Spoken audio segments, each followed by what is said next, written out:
Think of yourself as a mechanic. There's a difference in a parts replacer and a mechanic, and you can be the same kind of provider. All of this that we're doing, you don't learn physics because you need to know how to build a bridge to take care of a patient. You need to be able to put together things in your head and show how things work.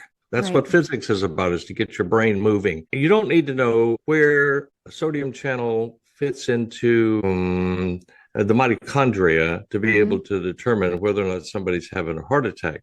But if you don't understand that process, you don't know how the medication works between a calcium channel blocker and a beta blocker. Right. It's all about learning how to be a mechanic.